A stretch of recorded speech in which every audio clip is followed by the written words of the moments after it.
हमारे सामने नोटों के दो ढेर पड़े हों, उनमें से एक ढेर में जो पैसे हैं, जो नोट है वो ज़्यादा हो और दूसरे ढेर में कम हो, तो हम यकीनन उसी ढेर को लेना पसंद करेंगे जिसमें नोट ज़्यादा हो, जिसमें पैसे ज़्यादा हों। लेकिन हम आखिरत के मामले में दुनिया को अहमियत देते हैं, दुनिया को ज़्यादा जो है ना वो प्रोटोकॉल देते हैं, समझते हैं कि दुनिया ज़्यादा अहमियत की हामिल है।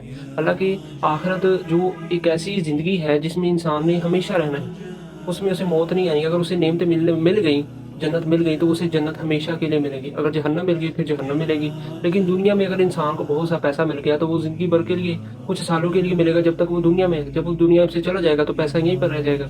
अगर उसे सेहत मिल गई है तो वो सेहत भी उसे तब तक ही मिलेगी जब तक वो इस दुनिया में रहेगा। लेकिन एक वक्त आएगा जब वो इस दुनिया से चला जाएगा। यानी कि पता ये चला कि ये जो ज़िंदगी है दुनिया की, ये बहुत थोड़ी है, बहुत कम है, बहुत महदूद है। लेकिन हम इस दुनिया की ज़िंदगी के लिए बहुत तगोदो करते हैं, बहुत जदोजहद करते हैं, लेकिन हम आखिरत को भूल जाते हैं।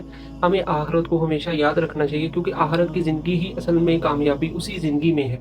अगर हम उस ज़िंदगी में कामयाब हो गए तो हमारा इस दुनिया में आने का मकसद पूरा हो गया। अगर हम उस आखिरत की ज़िंदगी में नाकाम हो गए तो याद रखिए, हमारा इस दुनिया में आने का मकसद पूरा नहीं हुआ, हम नाकाम हो जाएंगे।